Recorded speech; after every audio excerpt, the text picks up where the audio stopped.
live on Earth. That's right. Everybody here lives on Earth, and because we all live on Earth, we all share a responsibility of taking care of it. But one of the things that is endangering our planet is climate change. Climate change is a big term, and not everybody understands what it really is. So let's take a step back and look at a simple definition. Climate change is a noun, and it means a change in global or regional climate patterns. While this definition doesn't necessarily tell you how these patterns are changing, in our world it means that global temperatures are rising on average. This is why another term for climate change is global warming. Climate change occurs because of greenhouse gases, which are released into the air because of various human activities, such as electricity, transportation, factories, and agriculture. When greenhouse gases are released into the air, they trap more heat from the sun in our atmosphere, resulting in higher temperatures. This is a graph of temperatures for the last thousands of years.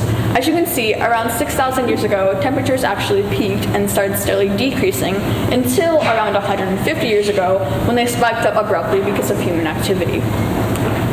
But you might be asking, why is climate change so bad? I live in Texas. I can take the heat. Well, even though we live in Texas and we know that temperatures can be kind of hot, imagine temperatures even greater. These temperatures could be almost unbearable or literally unbearable. In addition, things like wild weather and storms will become much more common and stronger, and wildfires will become much more rampant all over the world.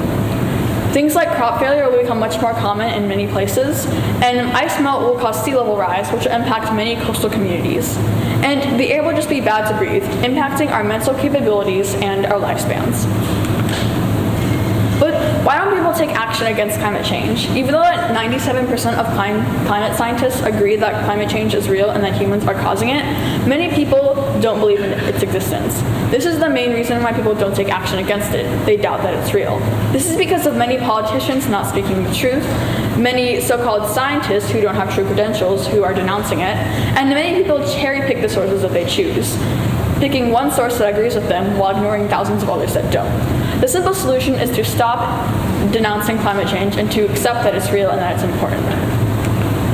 My mentor, Mrs. Hunter, says, "Sometimes I feel like, what difference can one person make? But I know that one person can make a difference in a lot of ways." One of the biggest ways you can help out climate change is by thinking about how you get from place to place. Trains, cars, and planes, all of these things emit greenhouse gases. When you think about how often you use your car, think about how often you actually use it.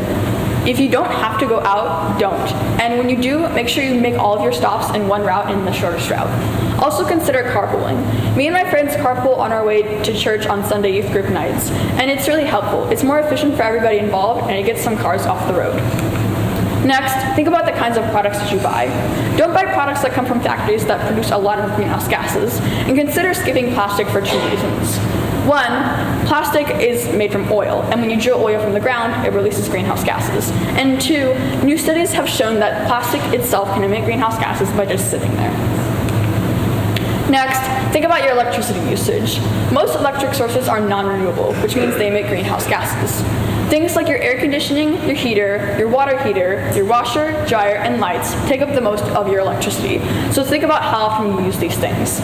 And also be aware of vampire electronics.